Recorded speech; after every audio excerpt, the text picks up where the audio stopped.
Okay, so I want to give you all daily fantasy sports advice today, show you exactly how to be able to do that, to be able to create these types of incomes, actual strategies that will give you a sure way. As this is what the results that I'm getting right now on FanDuel in particular.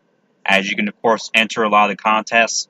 At this point, you may be familiar with FanDuel and already played on it and known about the different types of contests and looked into those. So I want to show you just with a standard calculator here how to go about arranging in order to be able to do so. Let's say you have just $1,000 that you can actually deposit and use towards your bankroll. Not that you're going to risk $1,000. You never look at it that way. You just take 10%, which is just $100 in one day, and you invest it towards some daily. Right now, this time of year in seasons, NBA, and diversify with NHL as well. And I'll show you how to handle those. This is only going to be a 15-minute video, and this is going to be part one. So I'm not going to show you everything in this video.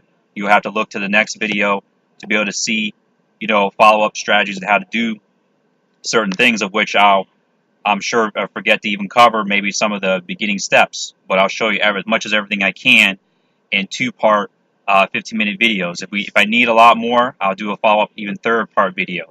So here we go with the bankroll strategy to make sure what you're doing is correct in the sense of your investment and value strategy. This is a business, and you have to look at it that way. So you have to take the time to learn these various aspects. The first aspect that we're going over right now is the bankroll. The second aspect is actually the strategies. Okay, and then third aspect is actually using the tools, the knowledge, and the information that is there that you can get instantly to save yourself tons of time. So those are the three aspects that we're focusing on in this two-part series of videos. So you have your $100 bankroll for the night, right? That you're willing to invest. So when you take a look at that, like I said, if you have $1,000, you're able to come up with that, and at any one particular night, you're only risking $100. So when you take a look at that, now these strategies are currently giving a return of about 25%. So that's what we're hoping for on a nightly basis. So obviously that'll make you, simple math, $25 a night. Okay? It doesn't seem like a lot of money at first. $25 a night adds up to be about, let's say if you want to play 6 days a week, take a day off, profit, winnings, earnings, whatever you want to call it, of $150 a week. Okay? So that's your baseline profit strategy. And we'll get into more detail, especially like with what I'm doing right now in the NFL. Well, it can be with any sport. Actually, it's always giving you the opportunity to upscale and get more upside. Just like we say within the game of the strategy within these various sports, is your upside is going to allow you to make you more than $150 a day based off that $1,000 bankroll. So this is the minimum, is $150. You can always get, as I'll show you, to diversify in. So let's say with that $100 in each sport, you're taking 50, and you're dividing that up. Is what I'm actually doing into 25, divided by 2. So you can start on a much smaller scale, and I definitely recommend doing that, of just starting with a $100 bankroll. So you can certainly do that. I had a previous video about that, in which you can make a 25% return. Start small, especially as you're learning, and I definitely will recommend. And you get into a lot of beginners and experts excluded dollar entry type contests. I recommend entering a lot of these dollar type or even less, 25 cent.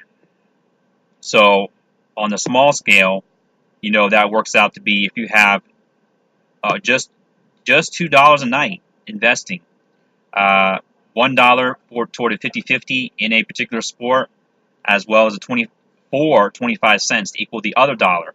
So you got the $1 into your 50-50 or your cash game and the other dollar into your tournament. So this strategy is and will continue to work. So now we get into the information part of it, of which you need to know and do on a daily basis. So you need to approach this with a mindset of, coming here, of course, looking at the Vegas odds in NHL, for example. And I order it up in terms of, in fact, the first thing I'll show you is how to project and choose a good goalie. Now, these sites and many other ones have their advice, of course, on the best goalies and in the, 1 to 100 best goalies. But what I like to look at in a particular night to optimize better is our projected goals. Now, on the bottom of the list, you can see that Vancouver, as well as Colorado and Florida, are not projected. So then we're taking a look at these goalies, such as Howard for Detroit, Jerry for Pittsburgh, and Hellenbuck, if I'm saying it right, to look at them as your top goalies for the night. If you want to confirm that even further, take a look at the money line. Projected at negative 214. That means that Pittsburgh, this guy Jerry, as long as he's actually starting tonight, these are projected goalies. We'll confirm that with another site here, which is the Daily Faceoff.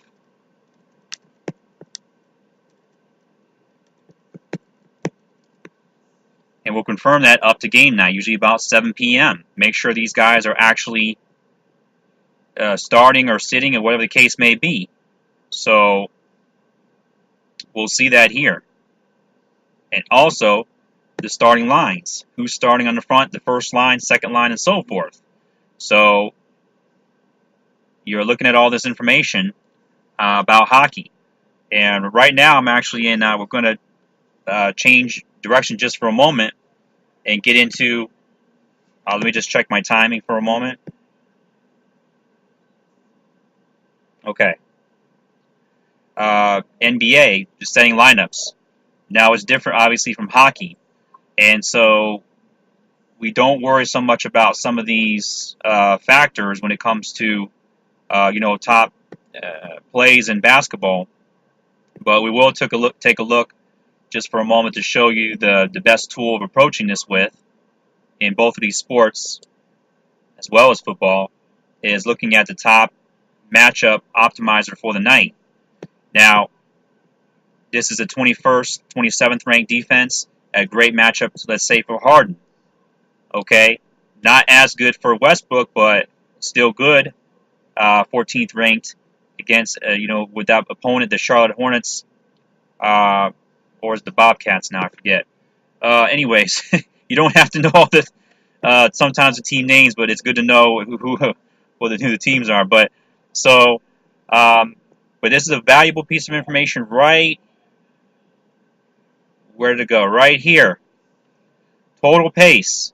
So instead of being really concerned about the total optimization of the goalie, because that one defender is trying to defend against everybody, so you're in a different mindset when it comes to basketball, because this strategy here is where you're not only looking at the total points on the roto grinders. Here it is in NBA. Just switching over real quick. Sorry to go back and forth between sports, but just showing you the differences. Is that NBA has the top liners, of course, that you're going to look at the top potential scoring teams. However, you can verify this with the draft dashboard tool, of which I'll help, of course, get you access to. Is that you can look right here, this little timer clock area. If you can, you probably cannot see my cursor though, but he's set on the pace, total pace for both teams that they run at. Obviously, some teams run the court faster. Total pace is 199.2. Let's compare it to this OKC and Charlotte matchup, 195.4. Harden's going to be running at a faster pace, more likely than Westbrook. Chris Paul is going to be right on pace with, obviously, Harden on the same team. DeRozan is going to be on pace at 193 possessions a game. This is possessions, not points. Okay, even though the points maybe look similarly, but possessions, 193. So not as good as Harden's, nor even as good as Westbrook's matchup for DeRozan. Even though they have a high implied point total as well tonight in this particular game, if you happen to be watching this before the tip-off on December the 11th. So Irving, 192 pace per game. Ibaka. So as you see, a lot of these are similar. And in his case here, this Houston player, he's all greens, all good to go. He's healthy, he's fresh, he's got minutes, he's got everything going on for him right now. He's averaging, it's not bad. I mean, it's not great. 24.3 a game on FanDuel. Right now, this is set on FanDuel. As I have to show this every time that I play this video, whether it's on FanDuel, remember, whether I'm DraftKings. So playing on both sometimes. And I have alert notifications here. When these statuses change, these help me get updated as well. Because you can go through a lot of apps and a lot of information and not get the best information. This right here, I believe, is the best information that you'll see. Like Draymond Green staying in, hopefully, and things like these. So, Darren Collison out. Okay? So, there you can see the latest updates and notifications. Now, when you switch over to NHL, though, it doesn't entail some of that same information because it doesn't apply. So, when you look at the top players, it's a bit more targeted. So, and targeted-wise, I already have some of these players targeted for the day. I already looked over some of this. So, your preparation is key. But, so looking at, it doesn't have that pace. So, how can we go in determining how to pick out a goalie, how to pick out a front line, maybe a second line, as we can afford per our lineup? We get 11 players in the lineup on draft FanDuel. Okay, that's where I'm predominantly playing these games. And so we have to look at then another aspect of what we can here in trying to determine these things. So we're going to go back to obviously the line combinations and try to determine some of these things that we're after. So we can take any team that's playing tonight, such as Vancouver's playing tonight. But this really comes into play here with Roto Grinders on our money lines and so forth. Okay, because we're thinking about a certain amount of goals and so forth. So we want to attack guys that, and this strategy is used in baseball really as well, because you have one defender that's going against everyone on the team. One pitcher, one goalie, right? Same concept. So we're going to go and optimize per the position. Okay? You have to get a position optimizer. If you don't use this one, maybe you can find another one that's decent. Okay? And so this shows, similar to basketball though, your overall ranking, your team competitiveness, and your position, how competitive they are against the position, as it even varies per a goalie and per a team. That this information is here. Defensive rank, next opponent position rank. Position rank is what this is, and this is the total defensive team rank, 22nd. Versus that position, they do not so well, this particular team, Carolina. So, we're going to go to the bottom of the list and figure out who we want to attack, who we want to stack, who we want to make a line of on this, these skaters that skate together on the same team at the same time. So we're looking at taking versus in the red, you're good to go if you want to attack Winnipeg today. All right. You can attack Winnipeg with Vancouver. If this guy plays, I didn't notice him here before, Cromrie, we'll verify that through our starting positions and our daily goalies. So that was on dailyfaceoff.com. We'll verify that. Let's say he does, okay? Just assume that this guy, if I can get on the right page here, this guy, Comrie, he's not really good, as I can see. And the team he's playing is difficult. So we can stack against him. So we can use a Vancouver play, all right? Was that the team? I actually clicked on the same team, not by intention. The line combination for Vancouver Canucks for tonight. And so we're looking at stacking that line, okay, with the left-right winger and the center here, with these guys right here. We're looking to attack that guy, that goalie. You know, for whatever reason, whether it's the team is weak, or the team is strong, or the goalie is weak, it doesn't matter. We can get our points as long as we can see to verify we have a starting goalie to attack, and that the position or the position matchups are not good for that particular goalie. So we can go with this starting line and consider some of the power play units. So we've got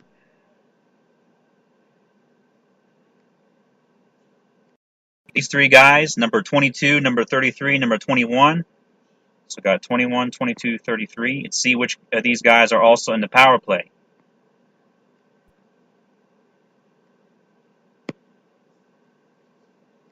So 33 and 22, he's in the back of the power play. And 33 is good. So we'll look at playing that front line. But maybe we can get a good deal with the second line.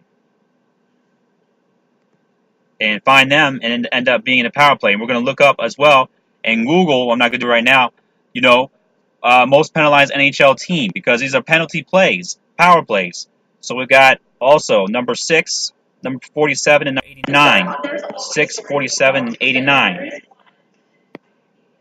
Number 6 is in the front of the power. Okay?